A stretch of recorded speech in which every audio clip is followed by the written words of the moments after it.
morning, Malacañang Press Corps. Welcome sa Bangon Marawi Press Briefing. Today we have PIA Director General Harold Clavite to introduce yung ating pang ibang guest. Thank you, Rocky. Good morning, ladies and gentlemen. Maayong buntag, MPC.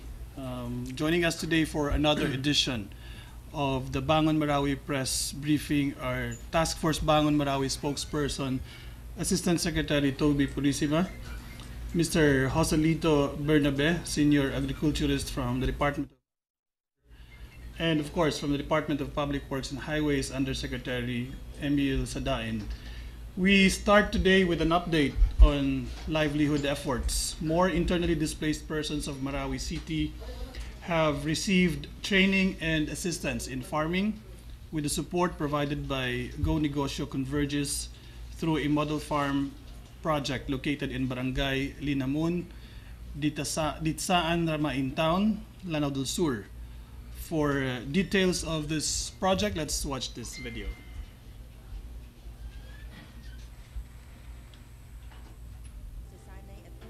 Pagsaka, kasama ang suporta na ibinigay ng Go Negosyo Converges sa pamamagitan ng isang modelo ng proyekto sa bukid na matatagpuan sa bayan ng Barangay Linamon, Ditsaan, Ramain, Lanao del Sur. Ang tinatawag na Pakaradyan Koragunan, isang pagdiriwang ng pag-aani kung saan ang mga benepisyaryo nito ay kasama rin ang mga residente at magsasaka ng munisipalidad ng Ditsaan, Ramain at Bubong na nakatanggap din ng mga sertipiko ng pagkumpleto ng programa. Sa pagtataguyod ng entrepreneurship sa agrikultura, ang programa ay naging posible sa pamamagitan ng pakikipagtulungan ng Century Pacific Food Incorporated, Vita Coco, Harvest, Armed Forces of the Philippines, mga lokal na pamahalaan ng Lanao del Sur, Ditsaan, Ramain at Bubong. Sinabi ni Go Negosyo Project Head para sa ARMM at Projects and Advisor for Agri-Enterprises na si Ana Margarita Hontiveros Malvar, umaasa siya na ang mga pamaraan na ito ay talagang magiging bahagi na ng kanilang karanasan sa pag-aaral at magagamit nila sa kanilang sariling lupain sa pag-uwi nila. Maaalala ang parehong proyekto na ipinatupad sa Barangay Abaga, Balui, Lanao del Norte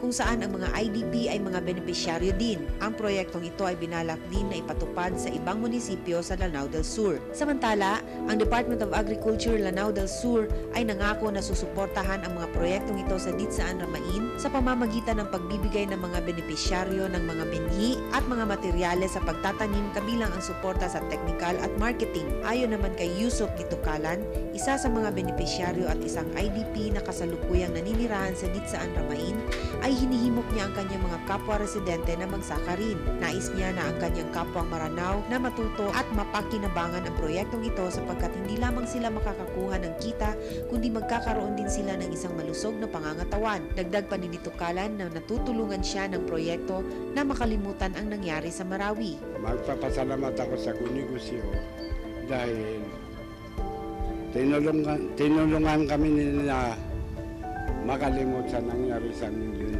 diyan sa Marawi City. Napakagandang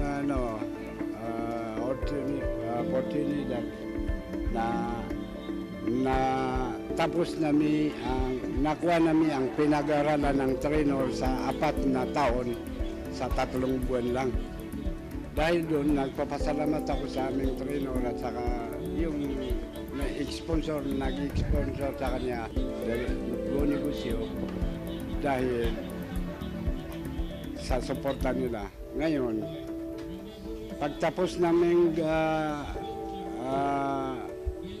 harvesting, tuloy-tuloy din ang tatanim namin ng mga iba't ibang gulay, prutas,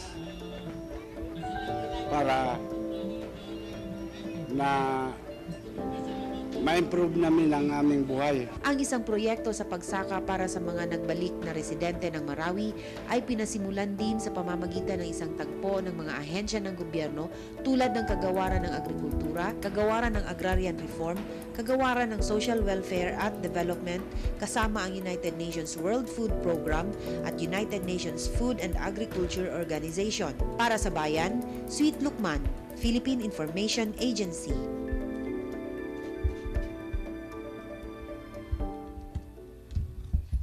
Thank you. For additional updates, the Philippine Information Agency, which co-leads alongside the Presidential Communications Operations Office, the Task Force Bangon Marawi Information Management and Strategic Communications Support Group recently launched the Bangon Marawi, Bangon Ranao radio program, which is aired locally in Lanao del Norte and Lanao del Sur.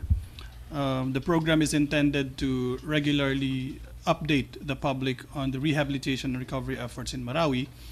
And this is hosted by our personnel from the Iligan Marawi Communications Command Center. Bangon Marawi, Bangon Ranao airs every Monday, Wednesday, and Friday from 12:15 to 1 p.m. in RMN DXIC AM radio station. It is also live on Facebook page of Task Force Bangon Marawi and RMN DXIC's Facebook accounts. So far, we've had guests coming from Task Force Bangon Marawi, including Field Office Manager, Assistant Secretary Felix Castro, and Joint Task Force Ranao Deputy Commander Colonel Romeo Browner. Additional good news. Songwriter Venny Saturno on Friday signed a memorandum of agreement allowing the Task Force Bangon Marawi to use the song Awit sa Marawi in all of Task Force Bangon Marawi activities. This was done at the Housing and Urban Development Coordinating Council office in Makati. Representing Task Force Bangon Marawi were Secretary Eduardo Del Rosario and Undersecretary Falcone Millar, including Assistant Secretary Avelino Talentino and Assistant Secretary Lira Buwan of HUD-C. The Voice Kids finalist Isang De Torres, who lent her voice to the song, attended and also performed during the MOA signing. For more updates, I'll turn you over to Assistant Secretary Toby Purisima. Okay. Thank you very much, DG. Good morning, Malacañang Press Corps. Here are the updates from your Task Force Bangon Marawi. 1,200 IDPs have received 10,000 pesos each as salary under the Department of Labor and Employment's Tulong Panghanap Buhay para sa Displaced Workers Program, or TUPAD, for the labor they rendered in farming last December 2017 to February 2018. Beneficiaries are the internally displaced persons of Marawi City who are farmers and are staying in Baloi, Lanao del Norte. The financial assistance was dubbed as Sagibo Salamat, or 1,000 thanks. The profiling of the beneficiaries was based on the certification proving that they are farmers, which was issued by the Marawi City Social Welfare Development. Also, the Disaster Assistance and Family Access Card from the Department of Social Welfare and Development was also used for purposes of verification.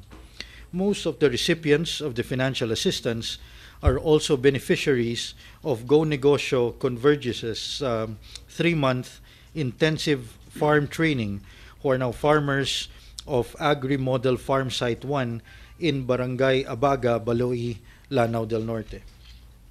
Furthermore, Go Negosyo and the Philippine Franchise Association, in partnership with the Department of Trade and Industry, the provincial government of Lanao del Sur, and the city government of Marawi launched the program Franchise Intervention to Rebuild Marawi, or FIRM, for internally displaced persons, in an effort to restore Marawi City's once thriving business economy.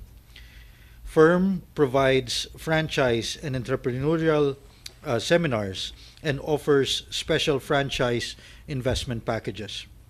The program's goal is to help rebuild the economic fabric of the city by providing a viable investment option, promoting local trade activities, generating jobs in the community, and giving opportunities to the residents of Marawi to revive their livelihood.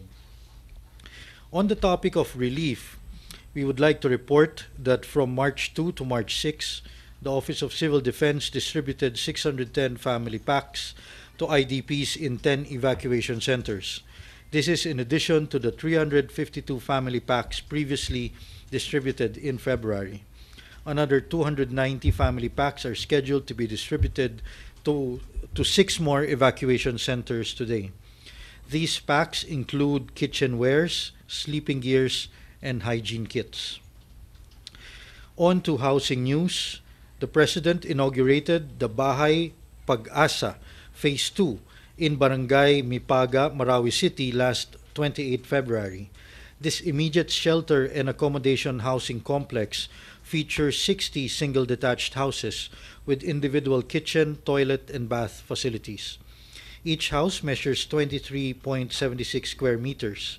The entire housing complex sits on a 1 hectare lot and which was made possible through the generous donations of the following: Mr. and Mrs. Carlos Chan of OISHI, Tarlac Heritage Foundation, and the Chinese Filipino Business Club Incorporated.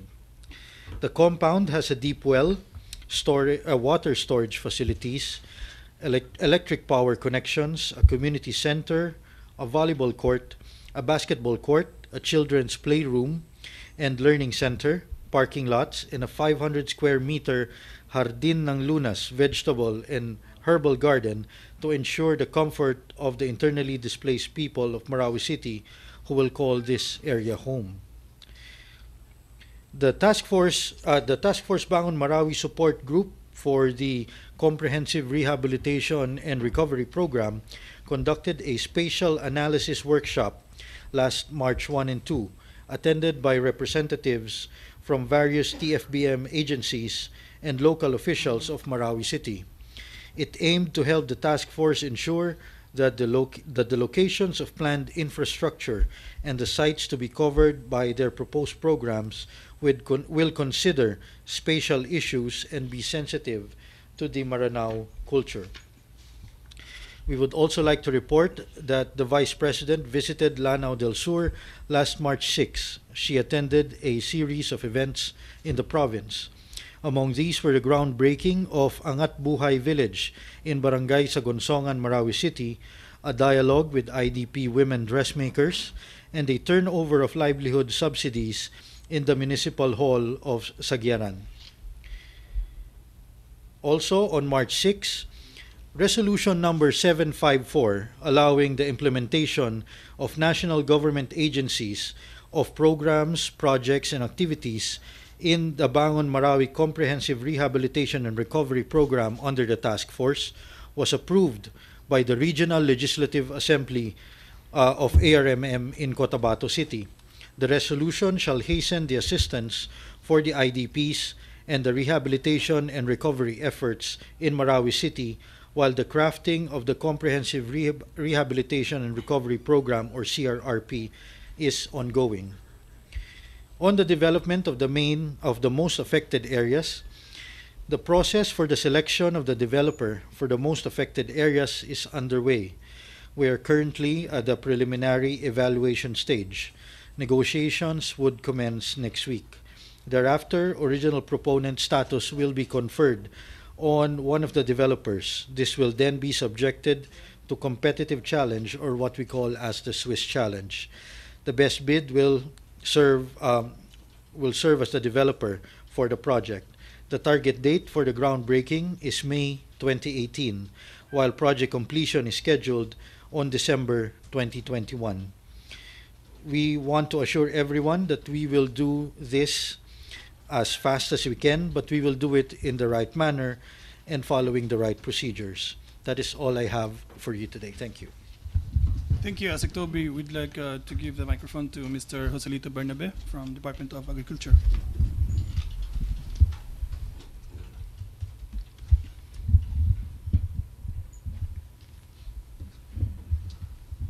Good morning, everyone.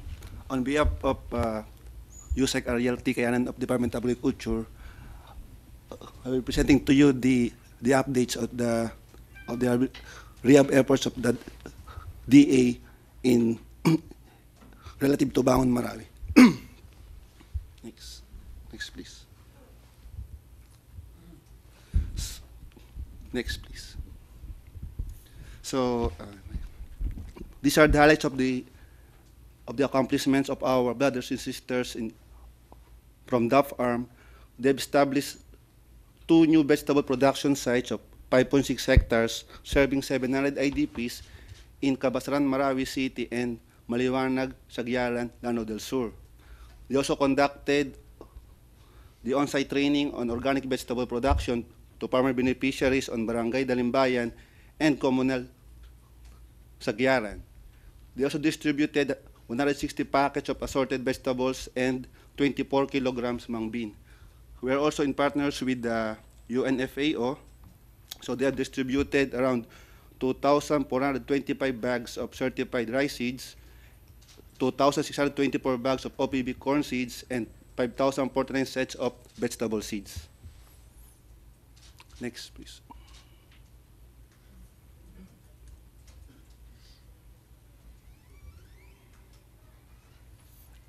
Next slide.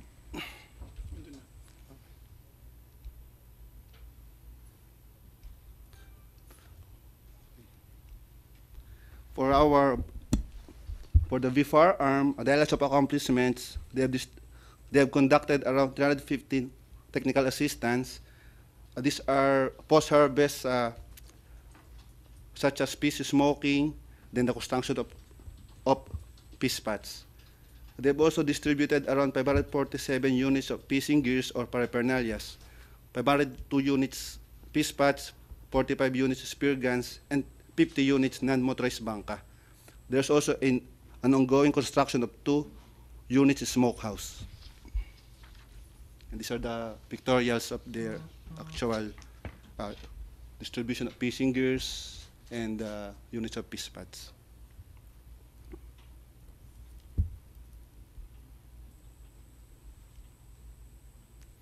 Next.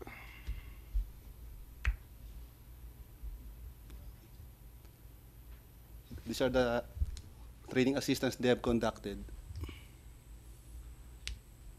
Just a snapshot of the.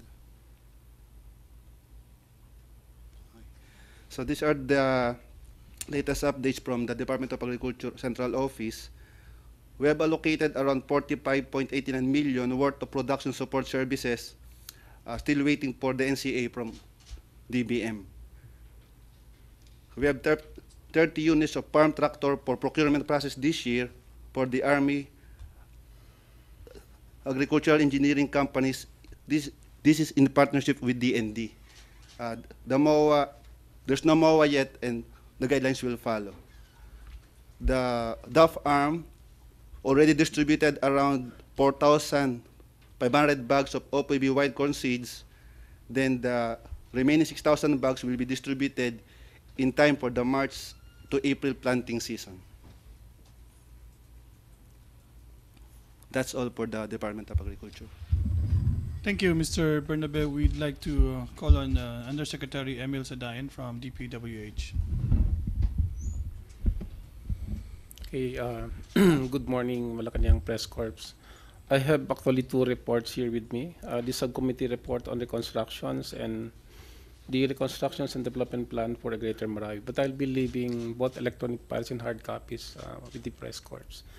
Now, just to sum up all these things, now from the day 1 of the creations of the task force, where DPWH has been a major agency in putting some more actions on response team. The reconstruction subcommittee is actually headed by Secretary Mark Villar, of which may as his alternate. We have been working through with the first 60 hectares development for the 1,200 houses, temporary shelters in Sagunsungan. And we have actually completed the development of these sites and constructions of the houses done by the Committee for Housing under NSA. It's already about 1,000 units, so leaving around 200 units to complete by end of March. And other than that, since there are already people living with the President's turnover sometime last year, there were a lot of, commerce or resettlement from the IDPs who are now occupying these resettlement sites. And part of the activities also done by DPWS is the transport of potable water from the 6 water lorries that we had in DPWS in coordination with the OCD. For the meantime, Pilinba is still doing some digging of deep well, but they're targeting actually by early April they can have a good source of potable water that will supply the reservoir right there and then in the resettlement site. Now, other activities of DPWS covered also the 37 kilometers clearing of national and provincial roads to and from Marawi City, especially the line of roads from Iligan to Marawi and Cotabato to Marawi as well. So that also includes the clearings of some major municipal roads and city roads. No, in fact, continuously since have some already recipient of this equipment from China sometime last year when it was turned over to us, plus the in-house equipment we had in DPWH, we are actually continuously working through with more clearing works even in new roads opening.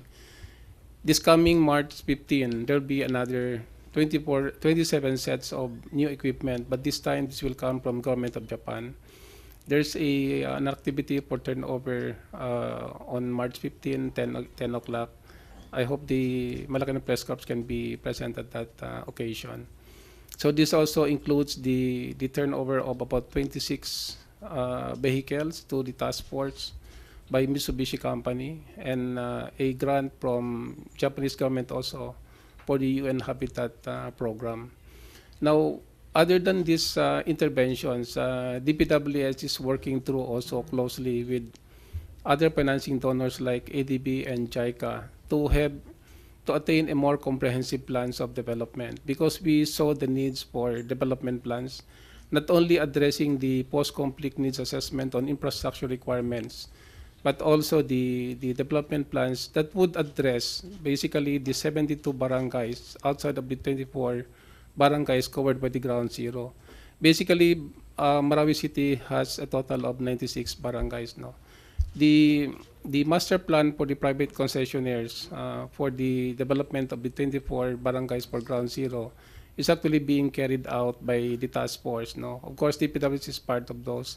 By this coming Monday, the 6 evaluations for the 6 proposals will be submitted by the Bangon Marawi Technical Working Group to the Bangon Marawi Selection Committee.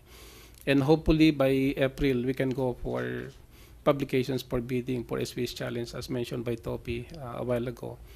But in parallel to this, we would like to inform also the Reconstruction Committee under DPWH is also working through with, we call it the reconstructions and rehabilitation plans for the Greater Marawi that covers the 72 barangays outside of the ground zero. Meaning these are actually the same areas, although these were not actually, as compared to the MAA, where there was any heavy damage. But most of the IDPs that comes back to Marawi are actually residing in the 72 barangays. And there's a need, in the map shown here, there's a need to construct at least 5 major components. First is the blue circle line, we call it the ring road.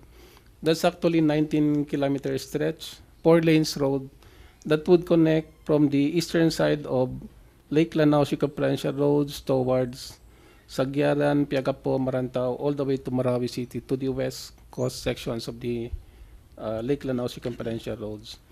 That's about 19 kilometers, 4 lanes. It's a new constructions roads that will give us an easy access from east-west area or even from Iligan sections and from Cotabato city side. So other than that, to get into the inner sections of Marawi City, there are the 45 kilometers trans-central roads in different locations. No, this will easen up the transport network, the connectivity that will be more accessible now to the motorists and the residents within the area.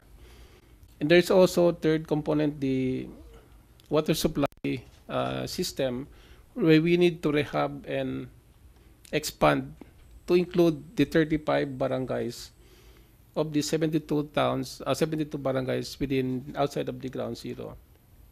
Basically, these 35 barangays doesn't have a potable water supply. No, in the past when the siege took place, there were some impact on the explosions that gives actually the transmission or the distribution line disconnected, and that also weaken up the supplies of potable water supply. Now, under this plan, the water supply will be part of the rehabilitation works as well. Then 3 major emergency, we call it common facilities, The common facility per set, this includes school buildings, public market, health center, and house of worship. Meaning, for the Sagunsungan relocation site in the upstream sections, one set will be constructed in that area. Another set will be within the 72 barangays, and another set is nearby the 24 barangays or the ground zero. So that gives us a more better pictures where people may go through, no, especially on the house, on the schools and public market that were actually damaged in the 24 barangays within ground zero. And the last component is the 1.6 kilometer Malabang Viaduct on the southwest portions of the Marawi City. That is where the motorists or the public can come in if you are actually coming from Zamboanga del Sur, del Norte, and Cotabato. That's the only route that leads you towards the Narciso Ramos Highway. Now, all these 5 components actually runs to a total of 11 billion pesos. We had done so much coordinations with JICA, and JICA pledged around 1 billion pesos as a grant component. In fact, this coming Monday, we'll be having some discussions again. And part of the funds also, covering funds for the constructions, will become from the emergency funds of ADB. Last Monday, we had a fruitful discussions where Secretary Del Rosario was there also in ADB, with some top officials also of ADB. We're discussing about the proposals implementations. In fact, these proposals now is actually with NEDA. And NEDA committed to do the evaluations this March and April. So all the way to the approval, and we saw the projects can take off the ground for implementations on the second or third quarter of this year, no? Later part of the third quarter of this year, meaning September or early first month of fourth quarter, October. So that's the target. The constructions will run for about 2 years of implementation.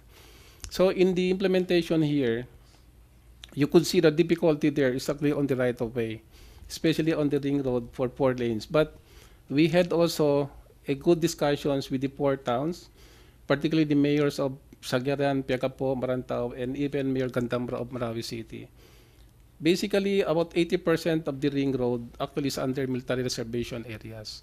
And we don't see much difficulty on that, except on some improvement or farmland that might be affected. But we can compensate that using the proper way of acquiring right of way acquisition. For the Trans-Central roads, the 45.5 kilometers Trans-Central road, that is actually existing roads where we just have to widen to optimize the available space within this prescribed road section. Meaning we have 4 design options for the Trans-Central roads. It varies the width from 7 meters, 8, 9, and 10 meters. So there will be no displacement of families, there will be no payment on right of acquisition. What we can make here is a road that has its own carriageway, shouldering, and drainage. Sa ngayon kasi wala siyang drainage actually. So you could see even for a simple flooding, it just ran through the street, no? But in this plan, it can actually address all those things, no? So this will be actually a project that is, we are optimistic that it can take off because the JICA and ADB has pledged a very strong commitment on this activity. In fact, just like last Thursday, we brought in the ADB study team and their evaluation team to Marawi, and we held a meeting with the task force Bangon Marawi, where Ase Castro was there also, and I chaired the discussion. It was a very fruitful discussions, and we saw that this will really be a go projects by the fourth quarter of this year. So that's also. Thank you, Yusek Sadayan. Rocky? Okay, MPC questions? Kay ASEC Toby Purisima, na-establish ng PIDEA yung narco-terrorism. Since alam natin ang Marawi galing sa terrorism, so paano ito ini-handle ng task force? Merong security subcommittee ang task force Bangon Marawi, which is headed by the Department of National Defense and the Secretary of National Defense. No? So kasama ito sa whole of government effort at whole of society effort ng rehabilitation and recovery ng Marawi City, kasi kasama sa i-rehabilitate natin at i-recover natin at pagagandahin natin yung governance structure pagdating doon. And again, this is part of the Mindanao-wide effort for in terms of good governance, no. And so makakaasa kayo na kasama ang law and order and security sa inaaral at sa patuloy na pinag-aaralan at ginagawa ng paraan ng task force. Kasama rin dito ang governance. So that will make a difference in terms of that narco list. Ina Andolong? This is for either ASEC Toby or USEC Sadain po. Nabanggit na po ni USEC na 6 po yung bidders who submitted proposals. Were there local developers who is participating in the process, or puro foreign po ba? Can you tell us? Well, at this point, we're still in the process and would be in the process of negotiations. No? So we're not at liberty to disclose who the proponents are.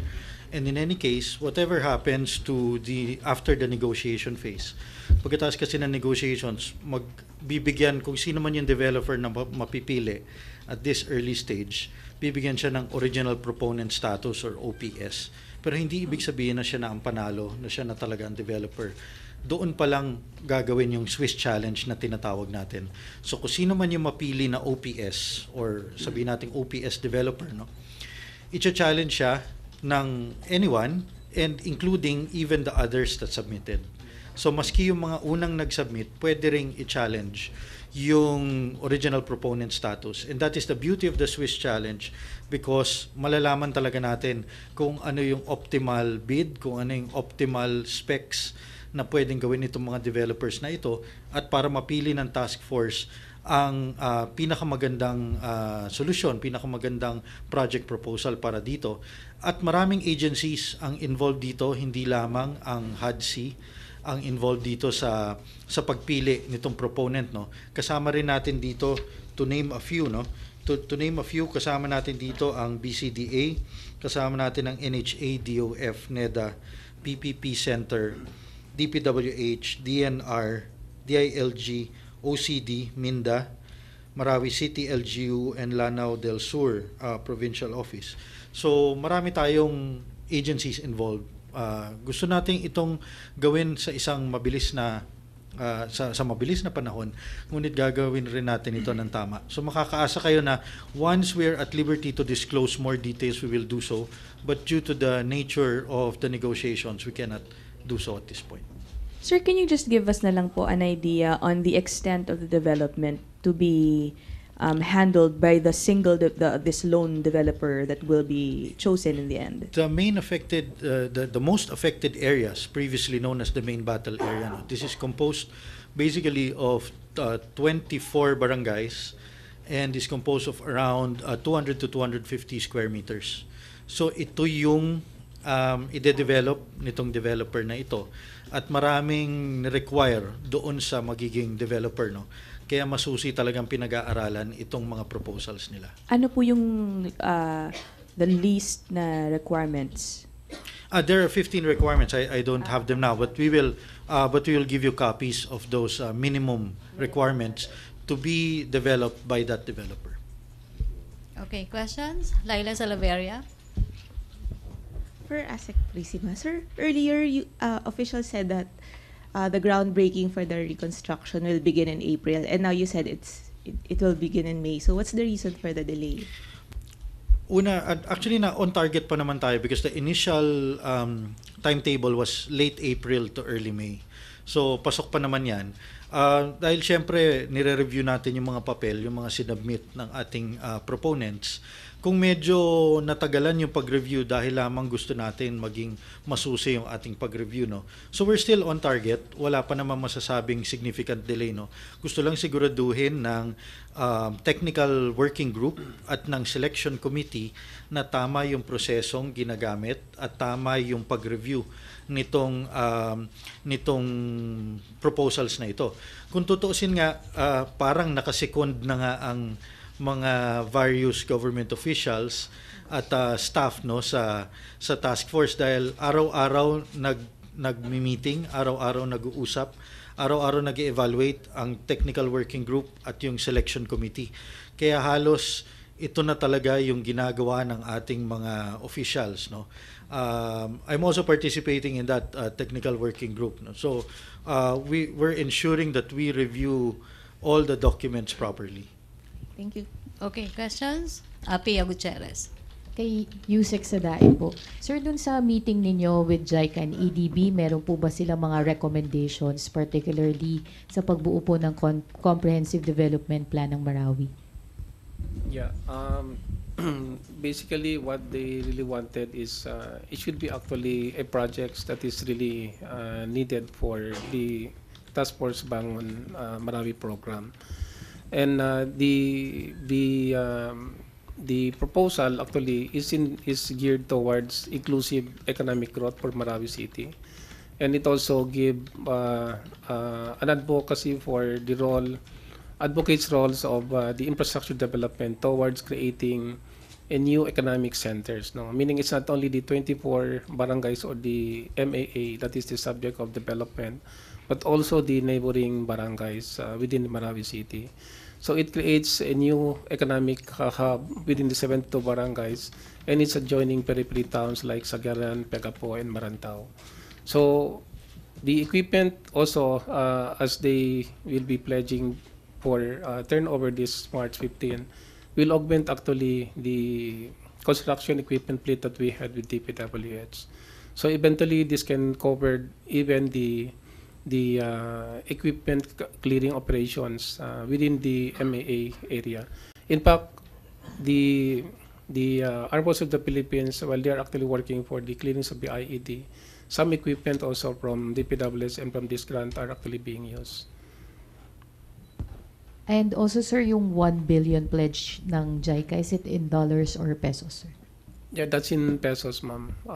The JICA wanted to cover the 45 kilometers Transcentral Road, but since there's only 1 billion pesos covered, this will actually fund portions of the 45 kilometers Transcentral Road. The Transcentral Road runs to a cost of about 2.5 billion pesos, no, for the 45.25 kilometers roads. So, but the 1 billion, according to them, may just be the start. There might be a continuing pledge also on the succeeding years. What about ADB, sir? May pledge din sila, For sir? ADB, what is clear with them is they have $5 million grant, but that would cover some technical assistance and 100 million soft loan package for the emergency funds. The total 11 billion may run to about 220 million US dollar. So nakikita namin doon, the 100 million funds might be augmented by ADB as well. So to cover 200 million US dollars. Thank you, sir. Okay, MPC questions? Okay, thank you, Yusek Sadain, Sir Bernabe, Seca Purisima, TG Clavite. Thank you. Yes, maraming salamat. And just to close, we'd like to encourage everyone to continue to follow Task Force Bangon Marawi in social media. Nasa Facebook po tayo, Bangon Marawi PH, Twitter, and Instagram. Maraming salamat, Rocky. Okay, salamat po. Salamat Malacañang Press Corps. Balik tayo sa main studio sa Radyo Pilipinas and People's Television Network. Thank you, sir. Maraming salamat.